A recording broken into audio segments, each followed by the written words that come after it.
Okay, so good day everyone. For this week's discussion, we're going to talk about the sociological perspective of the self. Now,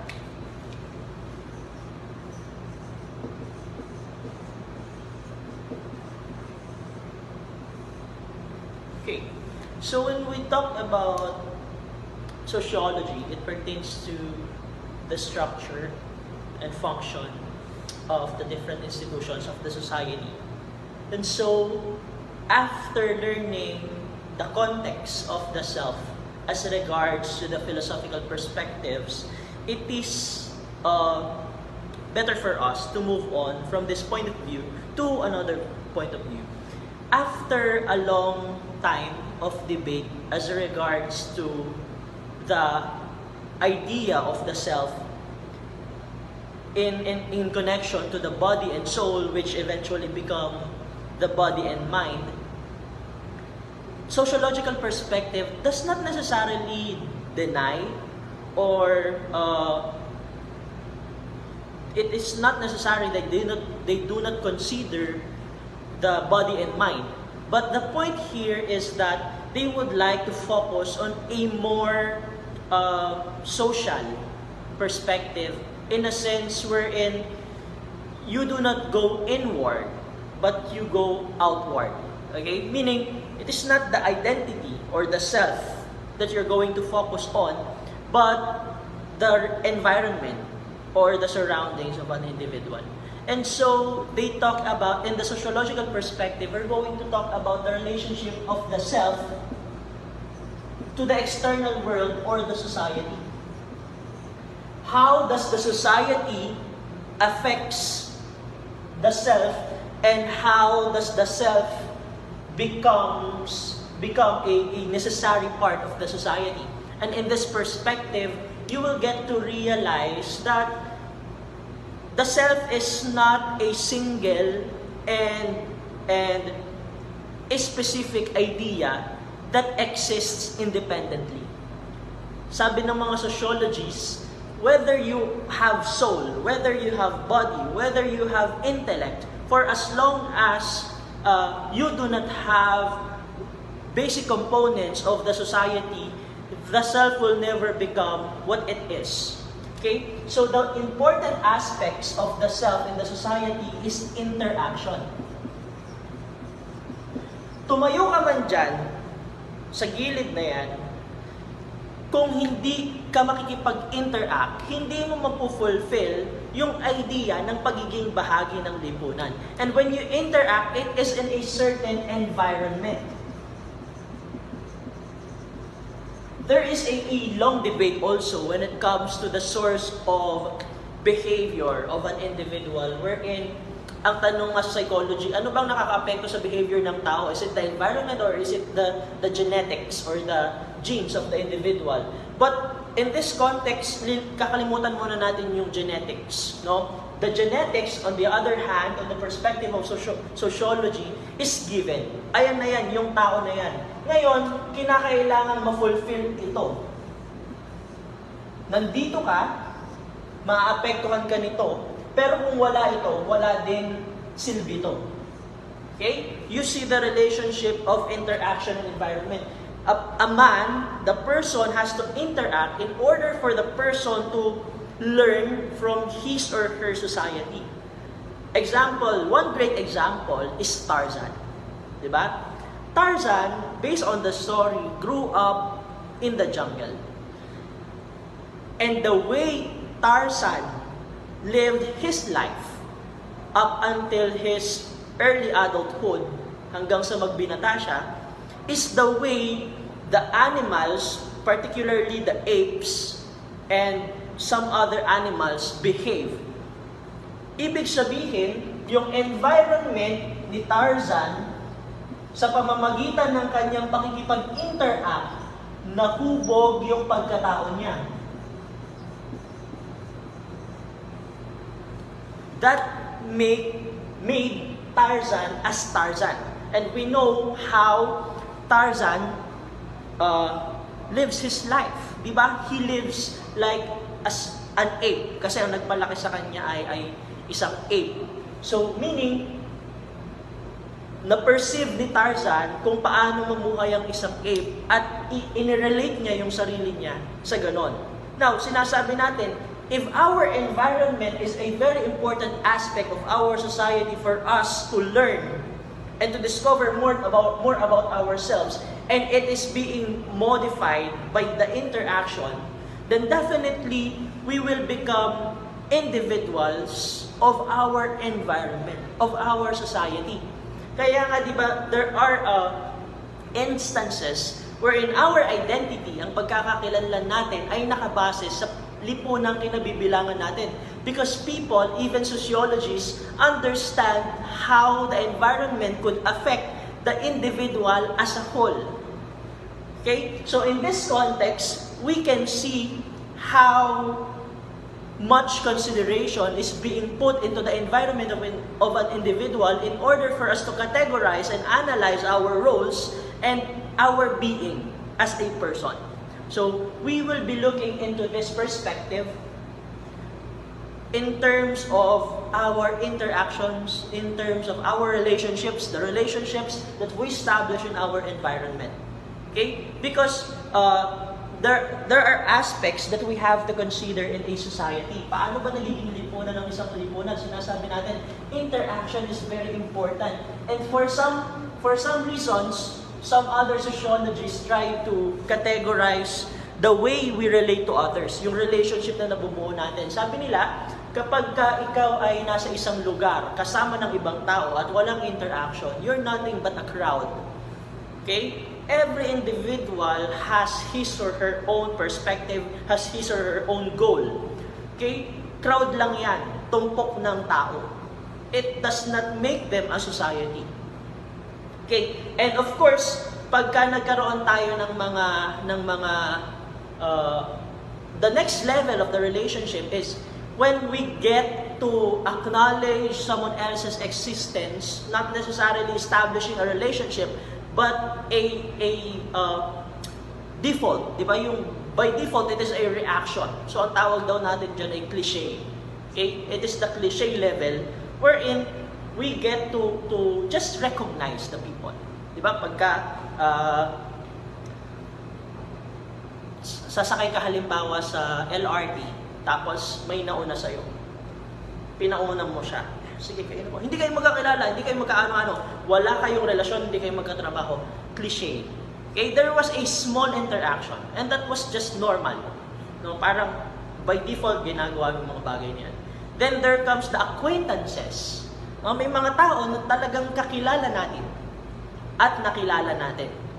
But it doesn't necessarily mean we have developed a deeper sense of relationship with those persons. Especially, di ba, sa Facebook, on our social media, we get to recognize everyone, but they were just mere acquaintances. Okay? And of course, the deeper sense of acquaintance is you establish close friends. There is already the friendship. And in friendship, there are different levels of friendship. Meron kang best friends, meron kang close friends, meron kang somewhat friends, meron kang gusto, pero gusto niya lang friends. Mga ganon. Well, ganon talaga ang buhay, masasanay ka na lang din. So, the idea is that we establish a deeper relationship with these people. And these are not relatives. These are not people of our kin.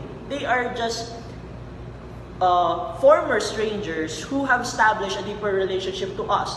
And thus, we relate ourselves to others. Sabi nga natin, when we talk about the social aspect in the 5 spheres of personality, di ba? Whenever time we make friends, our reference is our own.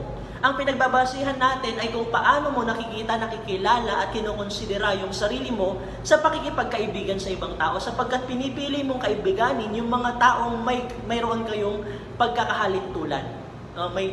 Yung parehas kayo ng interest. And this is how we try to establish our relationships with others. Now, as regards to the development of the self, paano ba tayo humantong sa kung ano o sa kung sino tayo base sa iba't ibang bahagi ng lipunan? There are considerable institutions in the society, and there are 5 primary institutions that have been the basic institutions where we learn and develop as individuals. Kaya nga sila tinawag na primary.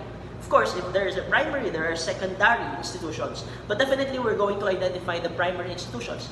The first one, of course, is the family.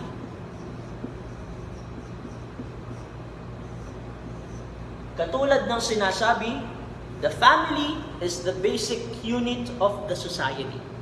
Everything starts in the family. It started when we engaged and interacted with our primary caregivers pertaining to our parents, especially our mothers. Diba? Yung pinanganak tayo, ayun ang kauna-unahang nakita natin. Technically, hindi mo pa nakikita ang magulang mo nung pinanganak ka sapagkat ang sanggol ay may kakayanang makakita sa edad na 3 buwan. Hanggat hindi pa nade-develop at nakaka-adjust ng gusto yung kanyang paningin, hindi pa siya nakakakita. Ang unang nade-develop ng bata sa kanyang pagkapanganak ay sense of touch at sense of hearing. Then definitely the sense of smell, sense of taste, at tsaka pa lang yung sense of sight. Tsaka pa lang siya nakakakilala. So basically, ang ginagamit ng bata ay pangdama niya para ma-recognize niya yung mga tao sa paligid niya at marinig niya yung boses ng magulang niya. So from this perspective, the family, whatever the family is, will become a springboard for the self, for the person to grow as an individual. Ang basehan, ang pangunahing basehan ng tao sa kanyang paglaki ay ang pamilya. Kung ano ang meron sa pamilya, ayon ang magiging ikaw at least on a certain age hanggang sa maging mas malawak na yung iyong social dimension or yung iyong tinatawag natin na social circle. But definitely, the first community where you engage with is in the family. Dito mo natututunan yung mga primary values. Dito ka natututong magsalita. Kaya nga sabi natin, in development, it is very important that the members of the family should not baby-talk a baby or an infant or a child. Because the tendency is that dapat ang naririnig ng mga bata ay kung paano dapat pinatatas ang mga salita. Ngayon, kung bulol pa sila, kung mali yung pagkakabigkas nila,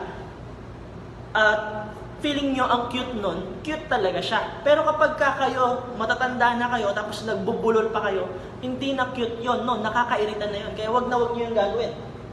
So what children should hear are the proper pronunciation of things. Tamang pagbigkas. Kasi ayun ang basihan nila. Dahil sa isip nila, ayun yung sinasabi nila, it is just that biologically, they are physically limited. Yung kanilang tongues ay hindi pa ganun katigas para matatas yung iba't ibang vowels, no? And they have limitations. So definitely pang kanila lamang yon. Okay? So the values, well, lahat ng itinuturo sa bahay ay naililipat sa mga anak, sa mga magulang. So it is very important that you establish a better value system within the family. Because sabihin man natin na ang values ay naapektuhan sa paglabas ng tao, ang isang matibay na pagkakakilanlan sa prinsipyo at values o pagpapahalaga ay nagsisimula pa rin sa pamilya. Imagine if there is a solid values foundation in the family, then the values from the family will be brought by the child, by the person. Imbis na yung tao ang maapektuhan ng kultura at values na nasa labas ng tahanan, ang tao mula sa loob ng tahanan sa paglabas niya, siya yung makakaapekto sa iba. Okay? So, it is very important for us to establish a strong value system. Now, the second one is the educational institution. Most of our peers o yung mga kakilala o yung mga kaedad ay nagmula sa educational institution. Yung iba nanggaling sa kapitbahay. But this is the time where the peers come in. Diba, mas madaling makarelate doon sa mga kaedad natin kasi we have the same way of playing. We have the same place. We have the same things to do. Mas magigets nila yung ginagawa mo kasi parehas lang kayo ng edad. Now, in the educational institution, the primary role of the educational institution is to provide information, a systematized body of knowledge, and systematized approach of learning to the children. And this is where we will learn particular roles. Sa tahanan, nakilala natin kung ano ang role ng nanay, ano ang role ng tatay, ano ang role ng mga kapatid, kung meron bang kasamang tito at tita, ano yung role ng mga tito at tita, ano ang role ng mga lolo at lola. But definitely, in the educational institution, we acknowledge and recognize different roles outside the family. Hindi na familial roles yung tinitignan mo ngayon sa educational institution. What you're looking into is the role of the individual as regards to their jobs. Okay? Ay, meron palang teacher. Diba? Bakit gusto mong mag-doktor? Kasi isa yan sa mga karaniwang bagay na nababanggit sa klase. Ano gusto mong maging? Gusto mong maging doctor. Why would you like to become a doctor? Sabi ni teacher, the word doctor is regarding health. Doctor helps people. What you would like to become? Gusto ko maging nurse. Gusto ko maging police. Kasi ayun yung mga basic examples pagdating sa school. And the children, kayo, ng mga bata pa kayo, ayun yung mga pangunahing bagay na naririnig natin. I doubt it if meron sa inyo na nung tinanong, halimbawa, preschool ka, tapos tinanong ka, anong gusto mong maging? Gusto kong maging mechanical engineer. Unless mechanical engineer yung tatay mo. Diba? O kaya gusto mong I would like to become a nuclear scientist.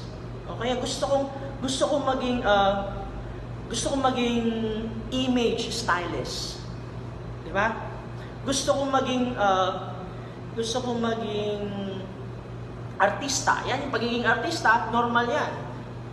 When, magiging normal yan kapag ka na-introduce mo na yung concept ng aesthetics sa bata and kapag ka na-expose sila doon nga sa media or sa television. Now, we have here the educational institution and the family. And the next one is, of course, the economic institution. Why is economic institution, or why has it become a primary institution? Because as you grow older, you will get to realize that you are not capable of purchasing everything that you want. Pag pumunta kayo sa mall, marirealize mo, bakit yung isang bata ay binili siya ng malaking laruan ng nanay niya? Ako, hindi man lang ako binili, may kurot pa. Diba? Bakit ganon? Bakit ganon? Ba't nakabili siya ng ganon? Ikaw hindi. Mama ka din naman. Papa ka din naman. Bakit hindi niyo ako ibili ng katulad nun? And that you will realize that you have different socio-economic status. And your purchasing power, the way you can buy things, will always depend on what you have financially. At marirealize mo, yung tinatawag natin na poverty, mahirap lang pala kami, o kaya mayaman pala kami, ay kami pala yung may kaya. Pwede kaming bumili nito pero hindi agad-agad. So in this context, we learned that there are differences that we have to acknowledge as regards to economy. The next one is the religious institution. Sabi natin, when it comes to the religion, we just adopt what our family has. But as we grow older, we get to recognize differences and provide our own reasoning, then we choose what to believe. We decide if we're going to stay with what our family believes or you're going to choose a new religion or even establish your own religion. And that is fine. And that is normal. Diba mapapansin mo, your religious perspectives from the time that you were born is now different. Dati, sobrang paniniwala mo sa Diyos. Ngayon, hindi na or baka hindi mo na pinapansin. Or kung naniniwala ka man sa Diyos, nagbago na. Dati ang tawag mo, Papa Jesus. Tapos na-realize mo na based on catechism, hindi naman pala pwedeng Papa Jesus yun. And so, you get to properly categorize your beliefs. Diba? Minsan, ang nagiging approach natin when it comes to religion ay kinukuha mo na lang yung aspeto ng pananampalataya mo na trip mo. Tapos yung hindi mo trip, bahala na sila dyan. After all, ang lagi nating summary, hanggat gumagawa ako ng mabuti at wala akong ginagawang masama, ako ay maliligtas. And saan ang mula yun? From the family, which led us to a more independent religious perspectives. And of course, the state. Sa ayaw mo man o sa gusto, kung sino man ang presidente ngayon, presidente mo siya, ibinoto mo man siya or hindi. Okay? Yung iba nakakatawa, no? Nakakatawa sasabihin nila, ayan na naman, ang dami na namang kinukuda ng presidente nyo. Kahit magpatiwakal ka dyan, presidente mo pa rin siya. Kasi the president who sits on the office is the president who is elected by the majority of the people under the Constitution. Ang requirement na naman, dapat iboto ng nakararami. Pag binoto siya ng nakararami, nakaupo siya. Wala tayong magagawa unless tanggalin siya. But in the context, it is in the state that we get to recognize our political roles. Diba? So in this sense, we get to understand that there should be something or someone or a particular body that should govern us as we practice and exercise our rights. Hindi pwedeng ang mga karapatan mo, ang kalayaan mo ay gagawin mo na lang basta-basta. Sabi nga, your freedom ends when someone else's freedom starts. Ang iyong kalayaan ay nagtatapos kapag ipinahayag na ng ibang tao ang kanyang kalayaan. Malaya kang pumili, malaya siyang tumanggi. Hoy, liligawan kita. Sasagot yung isa, ayoko. Wala kang magagawa.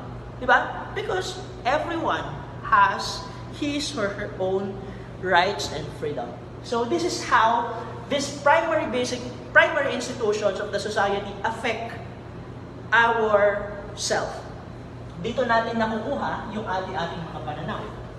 Okay? The next one, to provide us a more theoretical and more established perspective of how a person develops his or herself based on the quality of his relationship with the society is through Urie Bronfenbrenner's ecological systems theory. Okay? So,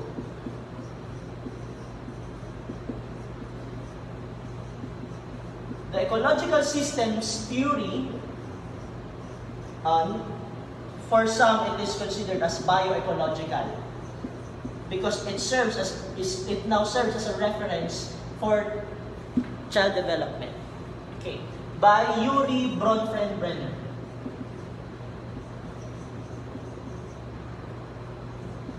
Bronfenbrenner.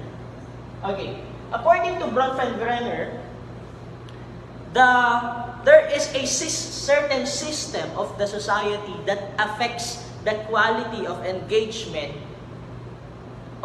and relationship of the society to the child. Ibig sabihin, ang lipunan ay nakakaapekto sa ating pagde-develop. Okay? And in this sense, ang tinitignan ay child. Bakit child? Because the child is susceptible to change. Ibig sabihin, mas mabilis mag-groom ang pagbabago sa isang batang lumalaki pa lang. Hindi siya nagsisimula at the middle. In your age, hindi siya nagsisimula sa middle adulthood. Sa young adulthood. Hindi siya dyan nagsisimula. Nagsisimula siya sa childhood. Yung nagsisimula ka palang mag-groom. Okay? Now, there are 5 systems or layers that the ecological systems theory proposes. The first one is the microsystem. Okay. The microsystem is composed of our immediate society. When we say immediate society, it is the religious institution, it is the family, the neighborhood, the community, the school. Okay? Yung mga karaniwang grupo ng mga tao na ating nakakasalamuha. This is the microsystem. Sila yung palagi nating nakakasalamuha. At base sa teorya ni Bronfenbrenner, nakakaapekto daw sa atin yung mga nakakasalamuha natin. Okay? The next one is the mesosystem. The mesosystem is the relationship among the microsystem. Okay? Relationship among the micros. Your family in relation to your school. Yung mama mo pupunta sa school mo kasi nireklamo ka. No? Okay, bring your mother sa school kasi kung ano yung ginawa mo, sinaksak mo ng lapis yung kaklase mo dahil hindi kanya pinahiram ng kanyang pencil case na may 3rd floor. So pinatawag ka sa school and that is a relationship. The child learns from that interaction. Okay, kasali yung bata and at the same time natututo siya sa pakikipagbahaginan ng magulang sa guro at ng pamilya sa eskwelahan. Other relationship is your peers, yung mga friends mo, tsaka yung pamilya mo. Pinipili ng may mga chances kung saan yung magulang natin ang pumipili ng kung sino ang pwede at dapat natin kaibiganin. And this is how microsystems interact, that is in mesosystem. Now the exosystem, okay, the exosystem is characterized by the interaction of two or more systems. So there is a relationship of two or more systems. Nakakapagod magsulat mo. Two or more systems, tapos isa sa mga system na yon, hindi kasali yung bata. Okay? So ibig sabihin, may mga iba't ibang system na magkakaugnay, pero hindi kailangan isa doon kasali yung bata. Example ay yung kuya mo, mas matanda sa'yo, syempre kuya mo, mas matanda sa'yo yun. Yung kuya mo ay may trabaho na. Tapos, sa trabaho niya, nagkaroon siya ng kaaway.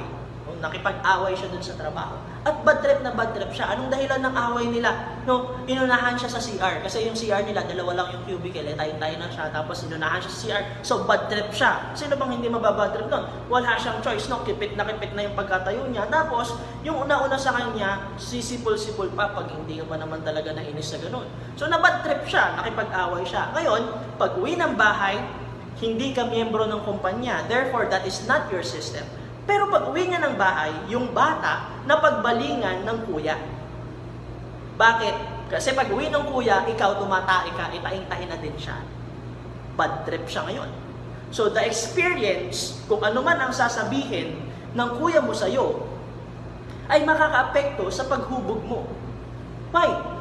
You know, when every time the child is being presented with various circumstances where he or she is being affected by the issues around him or her, that does not necessarily involve him or her, will definitely affect them.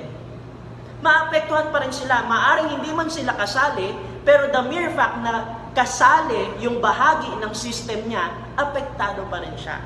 Tandaan nyo, yung bahagi ng system nyo ay parte kayo.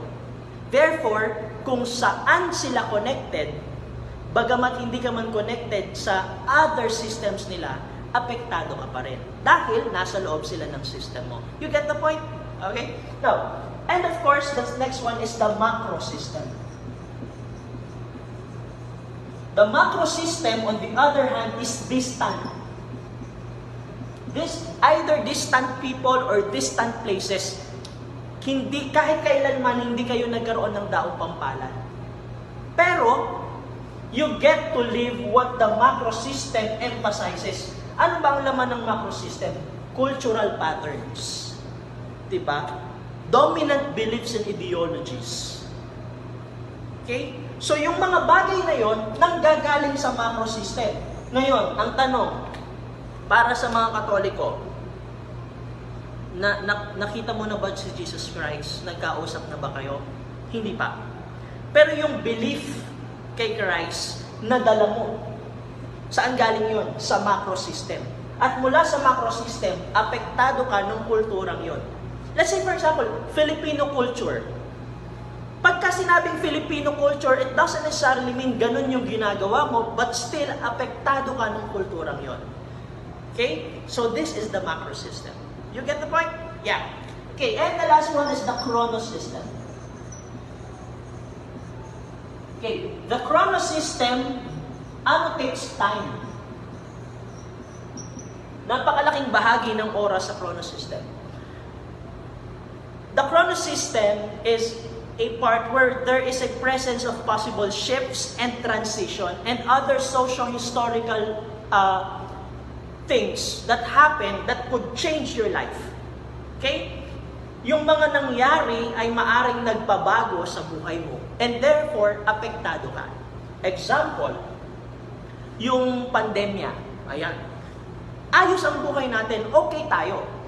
Pero dahil sa pandemya, bigla siyang sumulpot, socio-historical, naapektuhan yung buhay mo, naapektuhan yung lifestyle mo, naapektuhan yung pag-iral mo at yung pag-approach mo sa mga bagay-bagay. Ano pa? Yung halimbawa ay naghiwalay ang mga magulang mo. That changed a child, di ba? Nag-divorce yung mga magulang niya, and so the child will somewhat be affected of this transition in his life. Kanino siya titira? Sa nanay or sa tatay? Sino yung susundin niya? Paano pag love niya si nanay, pero gusto ng tatay sa kanya siya at nanalo yung tatay? So definitely, this will affect a child's development. So as discussed by Yuri Bronfenbrenner, this is how the different systems in our society affects the development of the person. So kung dahil hindi na kayo bata, ang pwede nyo na lang gawin ay mag-look back. You're going to look back into a certain point in your life wherein you can probably recognize how the various systems, at least based on ecological systems theory, affect you as an individual. Okay. The last thing that we're going to discuss under sociological perspective, actually yung sociological and anthropological perspective, close sila, no? Very related silang dalawa. But we'll try to limit it dito sa sociological perspective. Okay, this is The Looking Glass Self by Charles Horton Cooley.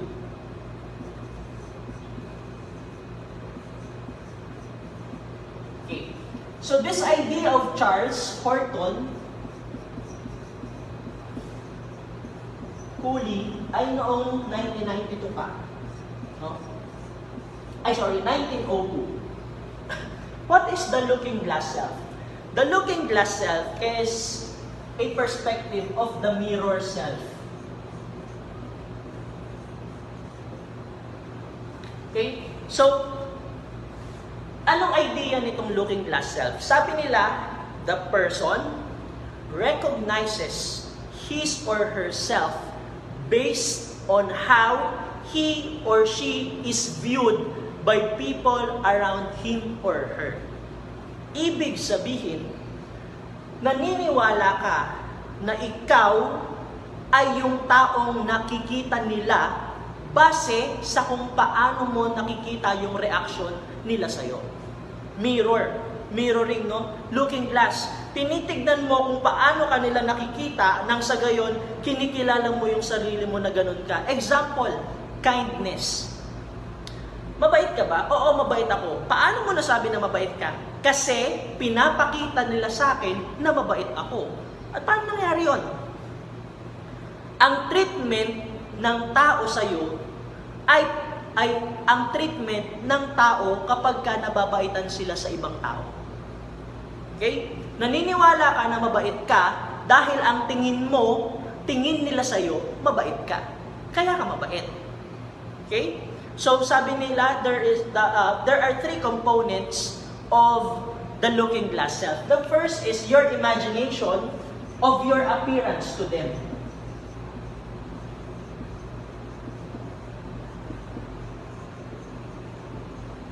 Ini-imagine mo kung ano ang tingin nila sa'yo, kung paano kanila nakikita. Okay? Halimbawa, bihis na bihis ka, no? Parang may lakad ka. Yung bihis na, yung ang bihis mo ay talagang, alam mo yon, yung mapapalingon talaga yung mga tao sa'yo. Papalingon sila sa'yo. So feeling mo, ang ganda-ganda ng bihis mo at ang cool-cool. So kapag napunta ka sa isang lugar, na-imagine mo na, uy, nagagandahan sila sa suot ko. Ang ganda ng suot ko. Kaya ang astig ko, uy, feeling ko nakukulan sila. Ang cool nila. Ang cool ng tingin nila sa akin, ang cool ko. Okay? Kasi, pagkatapos mong imagine yung appearance mo sa kanila, ang imagine mo is yung judgment nila sa'yo. Diba? Ini-imagine mo na ginajudge ka nila at dahil doon, feeling mo ang judgment nila sa'yo ay maganda. Kasi nga, ang cool eh. Ang ganda ng dating. And of course, yung panguli ay yung self-feeling. Yung pakiramdam mo talaga, ramdam na ramdam mo, okay ka sa kanila. and you believe na okay ka. May mali ba doon? Not necessarily. Because you focus on how you think you are being perceived and viewed by others. Okay? So this is how important the society is for us. Because their impressions, their perspective of us become our basis of who we are. We get to live with their expectations in a sense na yung expectations na yon ay nase-sense mong iniisip nila sa'yo at inaako mo yung expectations na yun. At least on the context of being who you are. Okay, living someone else's expectations as regards to the idea of doing things by your own and for your own is different. No, ang pinag-uusapan natin dito yung pagkakakilanlan, yung kung paano mo nakikita at nakikilala ang iyong sarili. Okay? So, this somewhat ends our discussion on the sociological perspectives. If ever you have questions, I already posted also the text copy of this discussion. Okay? Just send me a message if you have particular concerns. Okay? So that will be all. This will be all for this week. I will be seeing you again next week. Okay? Thank you so much. Ciao.